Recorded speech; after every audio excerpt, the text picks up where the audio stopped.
Feminist American women hate that less privileged females, they live a plane ride away.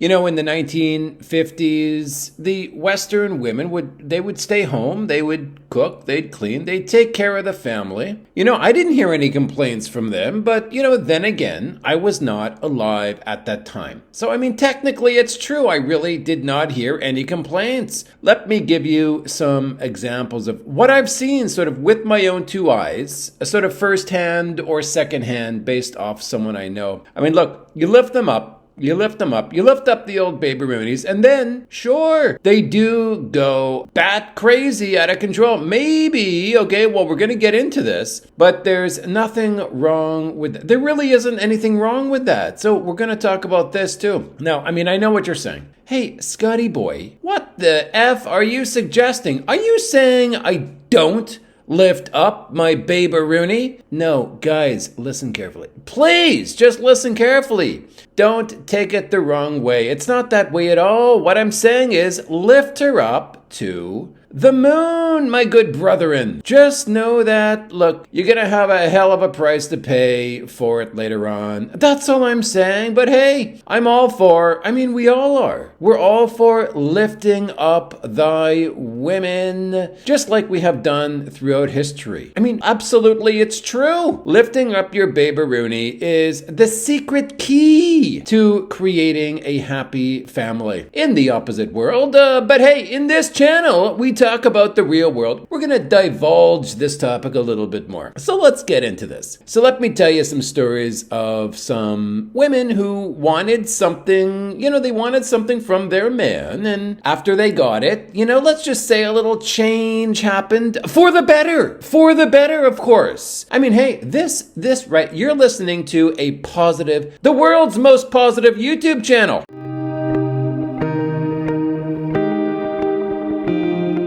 This guy I know very well at home in Vancouver, Canada, he wanted to get married, okay? It was just that time in life, okay? And I've known him all my life. He had a girlfriend at this point in his life when he really wanted to get married. Now, personally, I didn't like the girl, okay? She had biatch written all over her face. Of course, I wasn't going to tell the guy that, okay? But this guy, he's a strong-minded guy. So I thought, he can put up with her. And he does put up with her very well, better than I could. I couldn't put up with her. No way. So this girl wanted to get married. And since it was this guy's right timing, they did do the whole marriage thing. She wanted a big wedding with a big after party. So that's what she got. Look, you gotta give the woman what she wants, okay? So she wanted a house. Okay, she didn't want an apartment. She wanted them to live in a house. So she got the house. She wanted her own car. Okay, so that's what she wanted 2 kids. And that's what she got. After all, she decided after all of this, she didn't want the house she was living in. Because the living space was on the second floor. She wanted the living space on the main floor. She has everything she wanted, and she still, to this day, nags the hell out of the guy. So this guy eventually he had a meltdown, a nervous breakdown after dealing with his wife's demands for the past, I don't know, at the time of his breakdown, I think they were married for 8 years. On top of that, he had a 2-hour back and forth trip to work every day. In order to afford the house, as opposed to an apartment, they had to live sort of further outside the city than they generally like to have. So anyway, they're way out there. So the guy's got to travel into town every day. He's got to deal with rush hour. So anyway, it was after this breakdown from the guy that his wife started to be nicer to him. She started to be nicer to him because, she almost lost him. And after some time, he began to recover and feel better again. And I don't have to tell you what came after his recovery. She did go back to her old ways. It's Negaroony time. Now listen, how dare you say that girl is wrong. I say, hey, we gotta lift up our female counterparts, because we gotta give her what she wants. We gotta give her what she needs. Hey, it is better for everyone if thy female gets exactly what she needs. Let's move on to the next story, folks.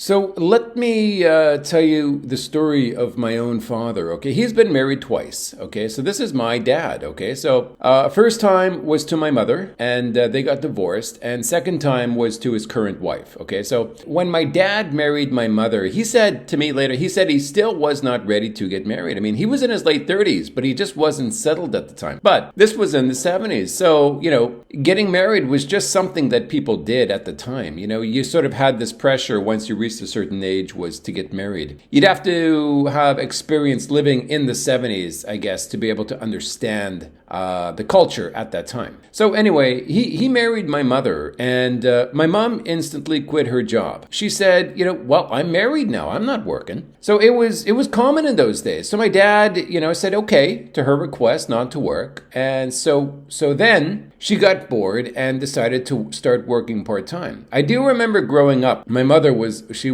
constantly angry, to the point that I was basically afraid of my own mother. I didn't even want to go home after school. I was looking for excuses, things to do to not go home after school, because, I knew she would just find something to get angry about, whatever it was. It was kind of like walking on eggshells my whole life growing up. And my dad was the same. He would go out drinking with his friends after work just to avoid my mother. I mean, if there was a crumb on the floor, my mother she'd be off her knockers for 2 days. I love my mother, I really do, but hey, this is just how it was growing up. Reality is reality. People are going to say, you shouldn't talk bad about your mother. I'm not. This is just the reality of my life growing up. And I don't think it was entirely uncommon. I'm not talking badly about my mother. That's just the way it was. I love her to this day. To the day I die, I will love my mother. But it was just difficult growing up with her. When I turned 18, my parents divorced, as my dad, he just couldn't handle it anymore. I mean, so my dad and myself moved into an apartment, and soon after that, I moved in with my Filipino girlfriend at the time. The girl who brought me to the Philippines. The same girl. Unfortunately, my dad, he was from a time that they just got married, like you couldn't just date. So after he divorced, it took him a whole year to find a new wife. I remember saying to him, why don't you just date? But my dad, he's got a heart of gold. He wants to make people happy. So he had met a woman who was from England, and she was in Vancouver visiting her son. So the son had married a woman while working on a cruise ship. The son was from England, okay, obviously. And this woman was from Vancouver.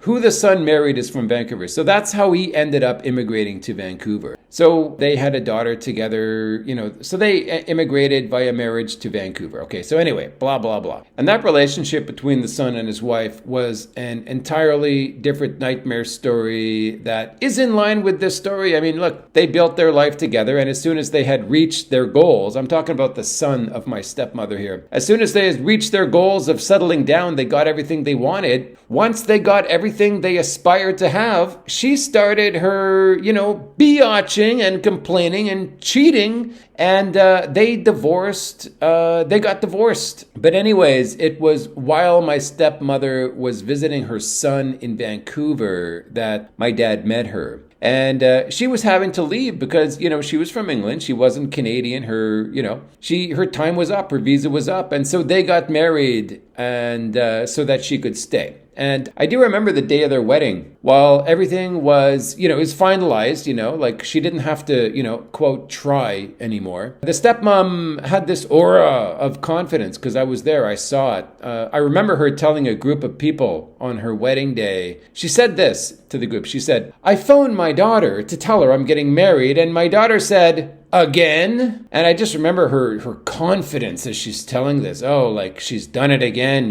like she's accomplished her goal. Of course, again, meaning, it was her third freaking marriage. This woman just coasts from marriage to marriage. I mean, why marry her? I mean, seriously. So, of course, she was confident. My dad was giving her more of what she wants, in order to keep her happy. So my dad is the kind of guy who prefers his wife staying home, just taking care of the womanly duties. And, my dad would take care of the money, just as was the case, prior to their marriage when they were just boyfriend and girlfriend. My dad would take care of the money, pay the rent. She would take care of the house. But what happened was, she got the visa now. She's Canadian. And at this time, she decided to get a part-time job selling clothes in a clothing shop, making minimum wage. Good for her. Her first job in decades. Good for her. So because she now had this part-time job, she expected my dad to do half the chores. And rightfully so, I say. I mean, hey, wink, wink, we got to do our part. And today, he is, truly unhappy. But hey, they are in their 80s now, and it's just not possible at that age to divorce. She can't afford to take care of herself, and she's totally dependent on my dad to take care of her. Anyway, it is what it is. It's just another story of, the baby-roonies, how they think. I'm just trying to wake some people up here, if it's possible.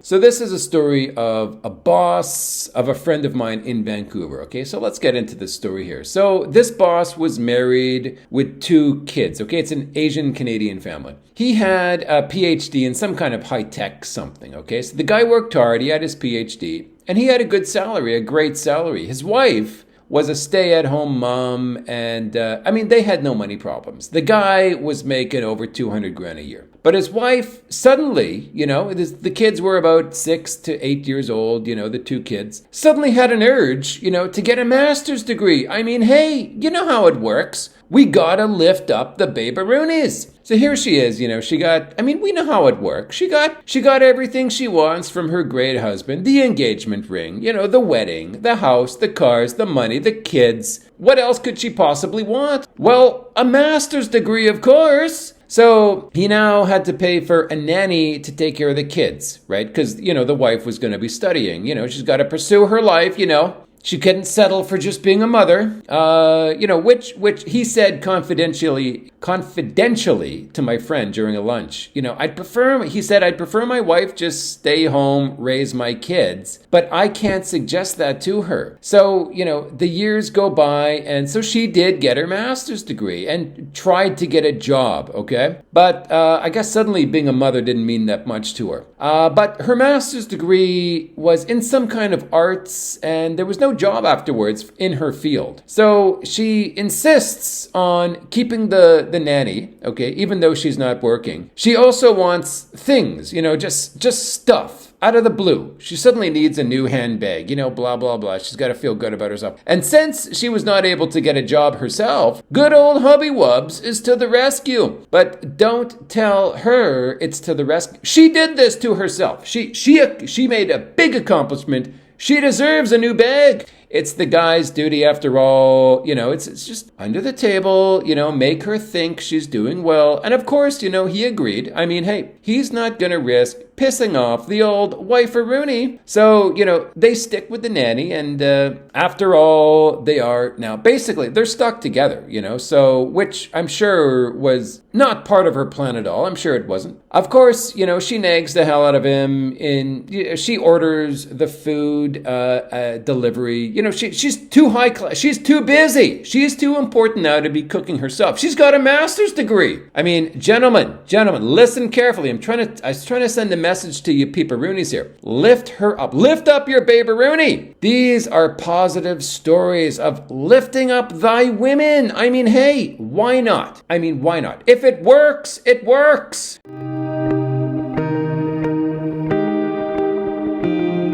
This is a story of a Filipino family. They immigrated to Vancouver from Manila. So they were in Manila. They were adult. They had a family. They, wanted a better life for their family. They immigrated to Canada. They settled down in Vancouver. And so they had 2 daughters already. So the daughters were born in the Philippines. So they had the family thing going on, okay? They wanted to start a new life in Canada. So when they moved, they decided that the husband was going to work a labor job while the wife went to school. Then, with the wife's new job, making good dough, she'd work hard while the hubby went to school, which is very practical, very smart move. So that is exactly what happened. They immigrated and the wife studied something. I think nursing, which requires a refresher course in Canada of 1 year. So the husband worked in a warehouse he barely paid the bills. She also had a student loan to help them out. So fast forward, now the wife finishes her schooling and got a job. But by the time this happened, the husband was now manager of the warehouse and he liked his job, but his wife was making more money. So the wife, now that she had the upper hand, began treating the husband like crap. But, typical Filipino fashion,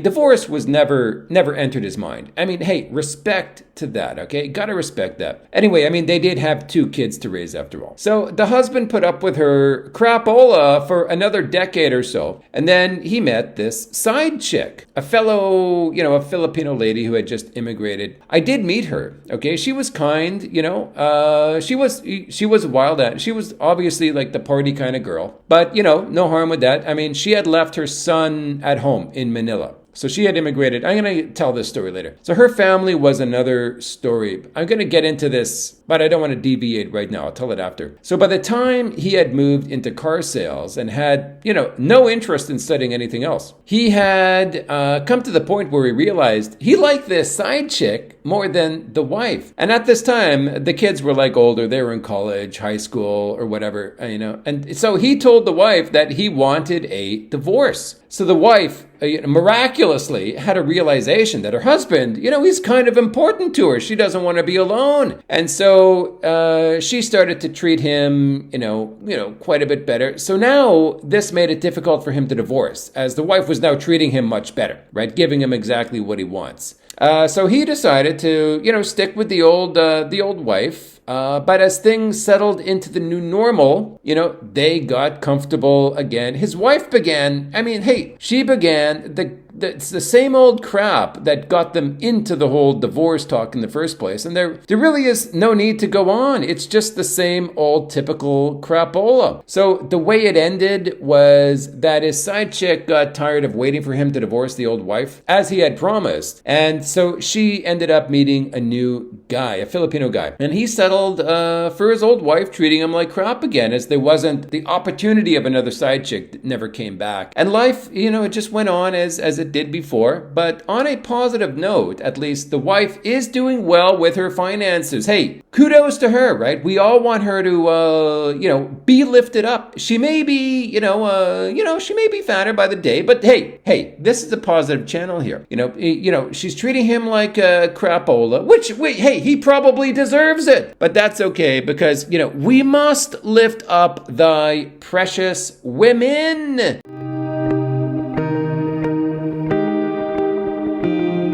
Now let's get into the side story of this girl here, okay? So the story of this girl who was dating the married guy, she immigrated to Canada at the time of the story. This married guy was her first boyfriend, okay? They met through friends, but she immigrated to Canada via her mom marrying a Canadian guy there in Manila. So the two, they met there in Manila, okay? The mom and the new stepdad, okay? And they later married. So he did what he could to get the kids into Canada. They had nothing going. These 2 kids had nothing going on in Manila. So good for him. Good for him. I wouldn't have done that myself, but kudos to the guy. The guy was legally responsible now for these 2 kids, because the woman he married had a wife and daughter. Sorry if this is confusing. And they were adults, young adults, 18, 22, whatever. Anyway, it was her and her brother that immigrated alone, okay? So the mother did not immigrate. The mom stayed behind in Manila to, be with her husband. So the 2 kids are now in Canada, okay? So the brother was just like a gangster with a bandana on his head. I used to live with these 2 people, okay? In a rat-infested requested 2-bedroom suites. Okay, this is like my life before. So the boy, he couldn't hold the job. And also, he got in trouble with the law again and again. So the family decided to bring him back to Manila as he wasn't doing well in Canada. I saw his friends. They were all gangsters. Nice kid. He wasn't that bad. He could barely speak English. Honestly, I think he was kind of gay, the way he was looking at me sometimes. But anyway, the sister was friends with my girlfriend at the time. Okay, that's how I know this situation. So this is the same girl that brought me to the Philippines, that same girlfriend at the time. So this girl had a son. Okay, so I'm talking about the 22-year-old who just immigrated. She had a son in Manila. She was a single mom. So she wanted to get a stable job in Canada and then bring her son to Canada. And the son was, he was 1, 2, 3 years old, stuff like that. So her goal was to bring this son to Canada. But the dad of her son, the ex-boyfriend, wouldn't let her be alone with the son while she was visiting Manila, for fear that she would take him. And also, he liked that she was sending money to take care of him. I have no doubt, since the guy had no job, that he was enjoying having money being sent to him to take care of this boy, their son. So anyway, she was never able to bring the son to Canada as the guy wouldn't let her be alone with the son. When she visited, and she did fully have the desire to kidnap the boy and bring him to Canada, but she was not able to. And later, the son turned 18 and she did actually end up bringing him to Canada. I apologize if that side story was confusing, but I just had to get that off my chest. Okay, so I told the story of the side story of that girl. Okay, so let's move on.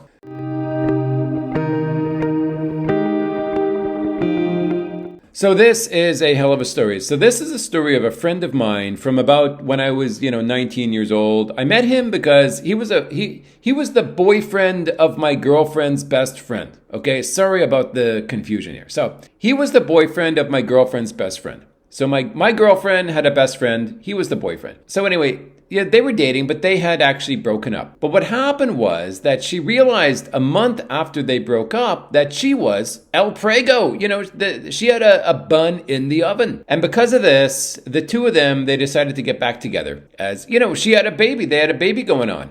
So they had that baby, and then they had another baby. She's got, basically they don't have much of a job, but they got these 2 kids together, okay? So she began nagging the hell out of the guy because the guy was raised in a Muslim family, where the mom did everything for him. I've met the mom. I know this for true. The mom does everything in that household. I think it's typical in the Muslim world. He didn't have to clean his room or anything. So he just assumed when he got married, his wife was going to take care of him the same way his mother took care of him. So she was going to, the wife would take care of the housework and he would take care of the money. But this was just not the reality. His wife had postpartum depression and was angry every time the husband lifted his finger. So what happened was they hired a maid from the Philippines, okay? And the woman herself was a Filipino. So the guy starts, not on day one, but the guy starts eventually banging the maid, okay?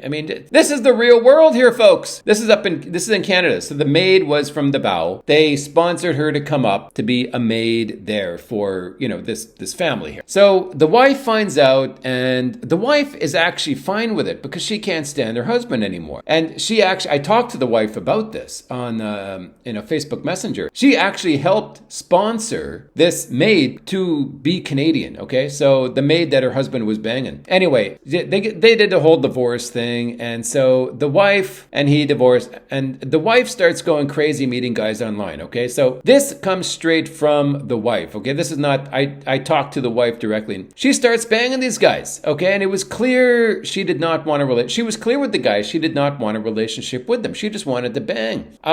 She just enjoyed being single. She enjoyed her life. But, anyway, she is not the focus of the story here. So the guy, my friend here, the guy ended up getting the nanny pregnant. And they married and had total of 3 kids together. So now the guy's got 5 kids. And the former nanny, now wife, started, again, same as his first wife, nagging the hell out of the guy. And so they both agreed she'd move back to the Phils. bills. So she ended up taking the kids back to the Philippines. The guy was fine with it. He just wanted a prolonged breather, So he was just sending money there to the wife and the 3 kids while they were in Davao. So months went by, and he and her had a second coming. They fell in love again and decided to bring her back to Vancouver, just as they were. So he brought them all back to Vancouver, and within 2 weeks, I'm telling you, 2 weeks, the novelty had worn off, and she had began nagging the hell out of him again. And so they sort of ended their relationship, although they still lived together because of their 3 kids. And today he lives with his wife and the 3 kids, and they both sleep in separate beds. And so that's their situation. But I mean, the guy just can't get a break with the baby-roonies.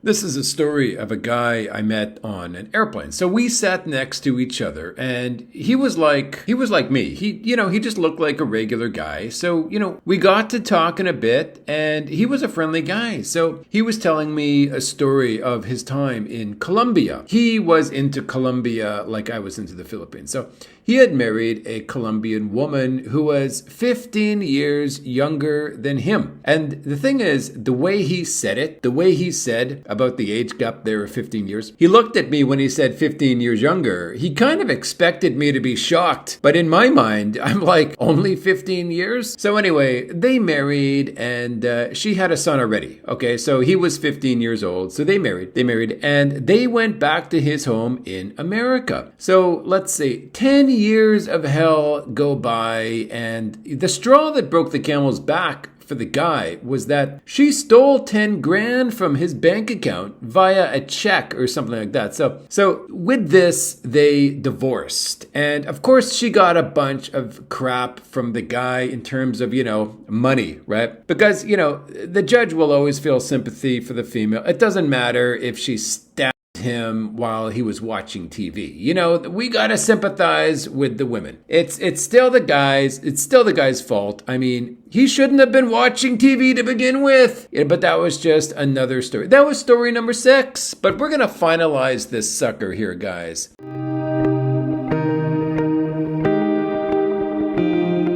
Over the past 20 years, I've heard numerous stories of men who married and they basically brought the wife up. Either they brought her back home from another country, or it was just locally, whether it was they brought her back to America, or they married in the Philippines or wherever and, lived their life there. But he brought the woman up. So anyway, as soon as the wife had power, her own financial independence, the power dynamics of the relationship changed.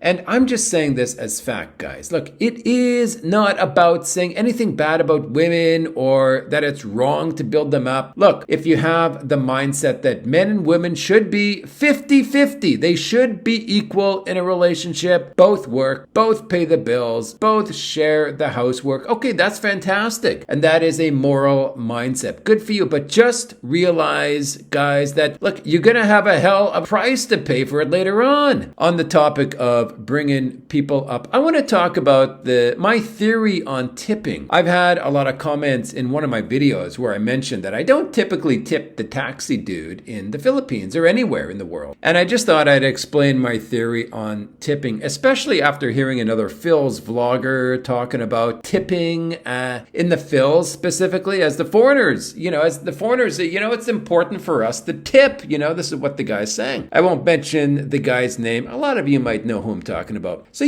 tipping in America, it started around the 60s, and it wasn't even required, but it was just more of a thank you for doing a good job. And some tipped and, some didn't. I know this because, my mom was a waitress in the late 60s. And as you know, anyway, from there, it increased, in the societal norm that we have today, where they basically live off these tips. It took a while, but it got there. I took a night class at home in Vancouver and there was a woman in the class. I was talking to her. This was in Vancouver, and she was a waitress. I said, how is the job going? And she said, the tips are good. That's what she said. I'm thinking, oh, really? So people giving you free money is good. Well, that's a well thought out business plan. In America, I know that they even started not paying their workers. They started paying their workers $2 an hour with the assumption that people are going to tip, good service or not. So they could live off that tip money. And the reason they started this is because the business owners were kind of pissed that they weren't getting this tip money. This is where it goes, guys, okay? There's always an end game to what we start over there. So this was their way of getting their tip money. They just pay them $2 instead of whatever, the minimum wage was. So as it started with a gentle thank you for your kind service and a smile, it had turned into sort of a business transaction between the uneducated person who wanted a professional salary and the patron who has the mentality that the more I tip, the more great of a person I am. When really, all you're doing is upping the game for the next guy. Living in Asia all my adult life, I can tell you with 200% certainty, there is no tipping. And the people, they do give good service because it's just what you do. It's like if you're a software engineer, are you typing crap code if you don't get tipped? No, you care about your job, you care about your project, so you type good code. It's no different with a waitress here in Asia. In Asia, she is a waitress. So she does her job as a waitress. She's not expecting a tip. She just gives good service. Just as the engineer wants to do his job well, the teacher wants to do her job well, the waitress also wants to do her job well. So when people start talking about tipping in Asia as, hey, come on guys, just tip them, help them out. I'm thinking, okay, well, where is this going? So today we tip 100 pesos and next year, we're tipping 300 pesos and it's all in an effort to outdo the next guy so that they appreciate it, because once people start tipping 300, they're not going to appreciate 100 tip, but they really did appreciate 100 tip a year ago. Anyway, this is just what happened in the West. It's in an effort to be liked, by the waitress. So the years go on and the new guys who are coming to the Philippines are thinking, damn, all these guys before us trying to be virtuous have now ruined it for us. These girls, they used to be humble and genuine, and now it's all become about money. Just as they created this toxic mentality in the West, they're now trying to bring it to the East. I'm not saying don't tip, guys. I'm just telling one particular vlogger out there who recently made a video telling foreigners to tip more in the Philippines. Hey man, you tip. Don't tell me to tip. I'll tip according to my rules. You tip according to your rules. Imagine, there's a rich guy. So you tip 500. You feel so good about yourself. And then this rich guy, he tips 5,000. And he says to the 500 tipper, hey buddy, step up your game. You only gave 500 pesos. How do you feel if someone is telling you tip a certain amount, but hey, you disagree with that? You think like, no way, 5,000's way too much. Well, exactly. If he wants to eat a meal that costs 1,000 pesos and he's rich enough, he can do that. I mean, good for him. But he has no right telling you how much you can tip, okay? And likewise, get off my back when it comes to tipping. I'll tip what I feel this person deserves. I'm not going to create the toxic mentality that people decades ago created in the West that now the new generation has to pay the price for. Look, guys, the moral of the story is this, and listen very carefully. I beg you guys, you may have the world's greatest girlfriend on your hands, but just realize one thing. If you marry someone who is a certain way, whatever that way is, the thing that made you fall in love with her, don't change them, guys. Key phrase there, don't change them. This goes for men or women. If you do change her, guys, look, you take the risk of creating a new dynamic. And in this new dynamic, you cannot reverse it. On the bright side, I have an aunt and uncle. They met at the age of 16. They met in high school. They helped build each other up throughout life, okay? She was working when he went to university, and then when he graduated, they had a family. He was a good dad, a good husband. She was a good wife, a good mother. They had the family thing going on, and today they're in their 70s, they're grandparents, and they still hold hands when they walk outside. Then they are genuinely still best friends today. This is possible, but it's up to you to understand your person that you're with. Really ask yourself, where is this going? Remember that for tens of of thousands of years, men provided and women nurtured the family. This is in our DNA. It's not about women's rights, guys. This is the way it's always been. You may disagree, okay, with this, what I'm saying here. And,